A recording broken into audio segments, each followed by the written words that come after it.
Buenas, en el día de hoy le venimos a poner sobre el reglamento interno del trabajo. Nuestro grupo está conformado por Elkin Cuadro López y Juan Pablo Ceballos Maros. ¿Qué es reglamento interno del trabajo? Según el artículo 104 del Código Sustantivo del Trabajo, es el conjunto de normas que determinan las condiciones a que se debe sujetar o a que se debe atener todo empleador y sus trabajadores al momento de prestar un servicio.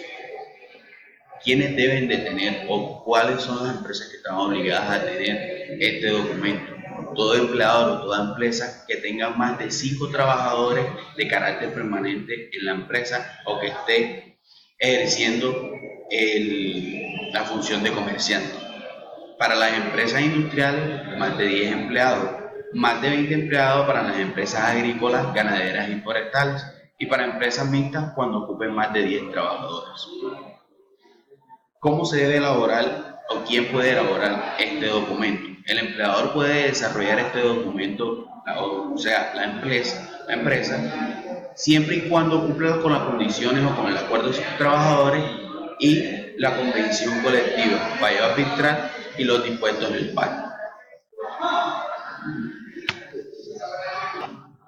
Bueno, a continuación les voy a exponer sobre el contenido que debe tener este reglamento interno de trabajo. Como primero, este reglamento debe tener una indicación básica del empleador y en los establecimientos o lugares comprendidos donde se va a prestar el servicio el cual pues, ocupa el empleador. Estos deben estar comprendidos obviamente en el reglamento interno de trabajo. Como segundo tenemos unas condiciones de admisión, aprendizaje y periodo de prueba. En esta tenemos lo que es inducción y reinducción, todo el procedimiento para este tipo de novedades. Tercero, trabajadores accidentales o transitorios, que son aquellos trabajadores los cuales están por menos de un mes en la empresa y están desarrollando actividades diferentes a las cuales desarrolla el empleador. Pues para estos trabajadores también deben estar dentro del reglamento interno de trabajo. Cuarto, horas de entrada y salida de los trabajadores, horarios de turno, descanso y alimentación. Horas de trabajo nocturno, su autorización mediante el Ministerio de Trabajo y reconocimiento y pago de los mismos. Es decir, que estos sean remunerados. Seguimos. Días de descanso legalmente obligatorios también deben estar dentro del reglamento interno de trabajo. Todo trabajador que trabaje por sus 48 horas semanales tiene derecho a un día de descanso.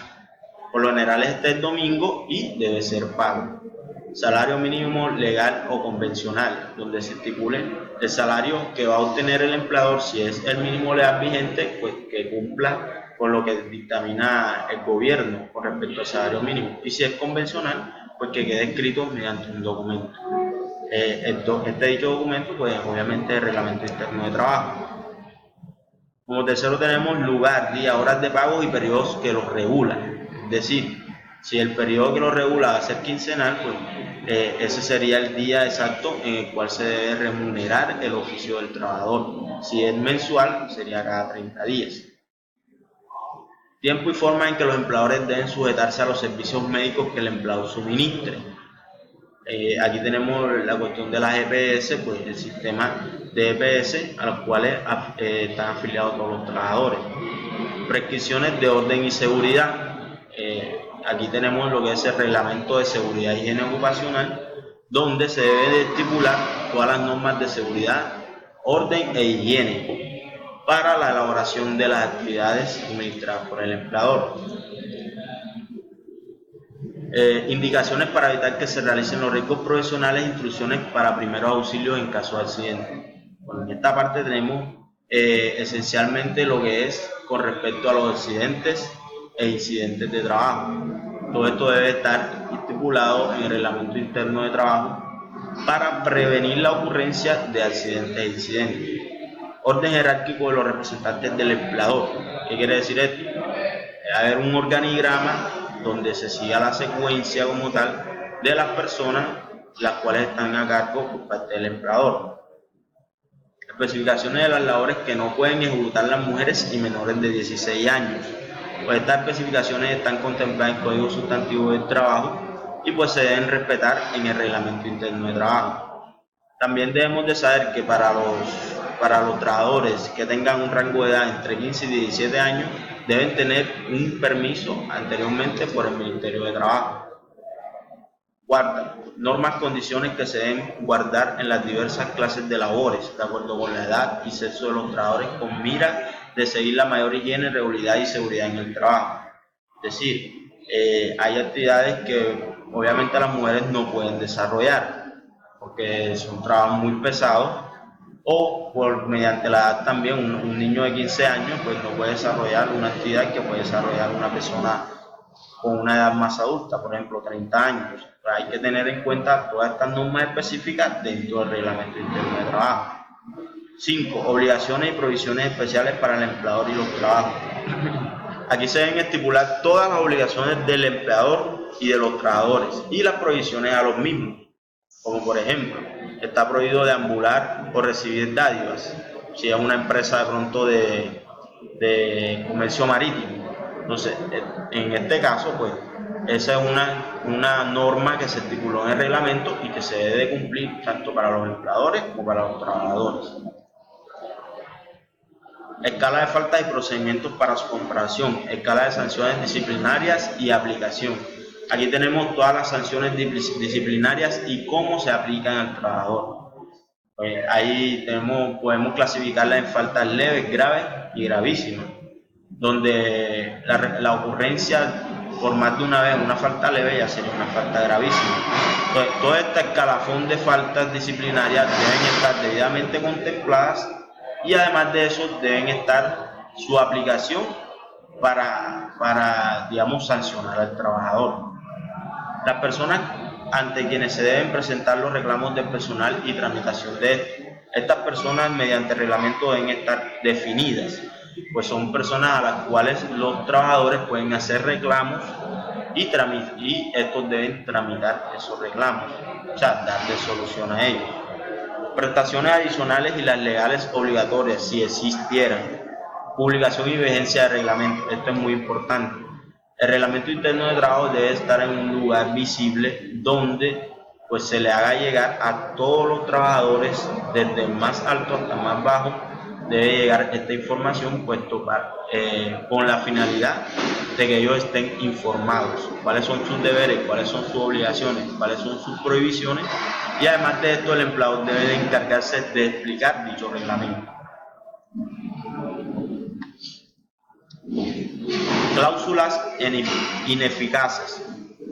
Bueno, estas cláusulas son aquellas que no producen efectos en el reglamento y que mejoren las condiciones de trabajo en relación con lo establecido en las leyes, contratos individuales, pactos convencionales, fallos arbitrales, los cuales sustituyen el reglamento si son más favorables. Es decir, cuando el reglamento no sea favorecido para el trabajador, aquellas cláusulas ineficientes, como por ejemplo el contrato individual de trabajo, va a sustituir el reglamento interno de trabajo siempre y cuando éste brinde como tal unas causas más favorables hacia el trabajador.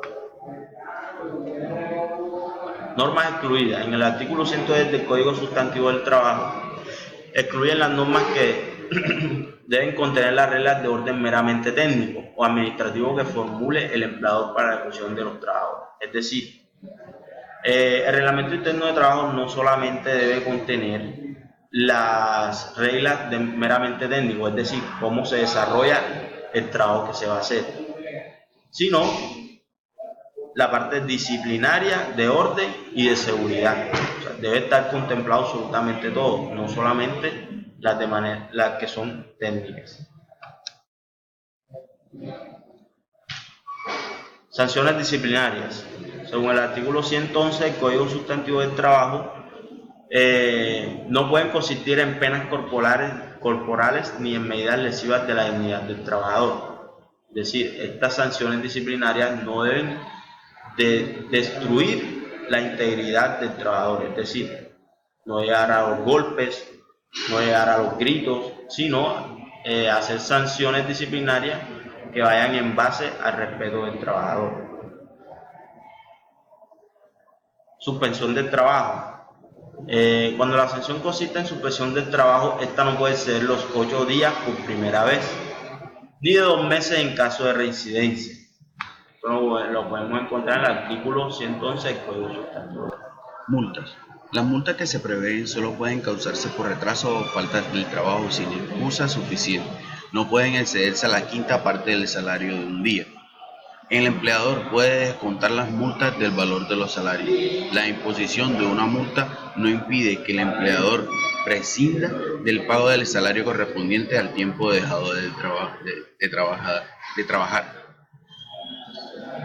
Sanciones no previstas. El empleador no puede imponer a sus trabajadores sanciones no previstas en su reglamento, en pacto, en convención colectiva, en fallo arbitral o en contrato trabajador. Si el trabajador comete una infracción que como tal no lleva a una sanción, el empleador no puede sacarlo de la empresa, porque eso no estaba pactado como tal o en el reglamento interno del trabajo o en el contrato ya previsto, hablado con él. Procedimiento para sanciones. Antes de aplicar una sanción disciplinaria, el patrono debe dar oportunidad de ser oído tanto al trabajador inculpado como a los representantes del sindicato que éste pertenezca. Antes de la empresa sancionar al empleador por cualquier sanción o cualquier infracción que él haya cometido, debe primero escuchar su punto de vista y escuchar a dos acompañantes, como lo dice ahí, del sindicato que él pertenece, para saber cómo fueron los sucesos dados en la empresa. Conclusión. To conclude, we can add that the international labour regulation is necessary document in the organization, because through its elaboration important aspects are determined in relation to the way in which the workers must behave and the positive conquisted in fact did not do so. In addition, the international labour regulation helps to maintain the pleasantly in the completeness, therefore the security in the execution of the activities will be affected in a positive way.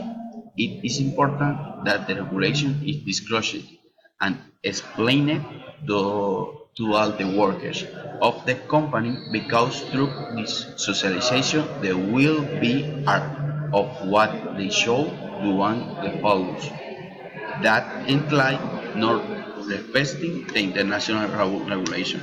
Muchas gracias.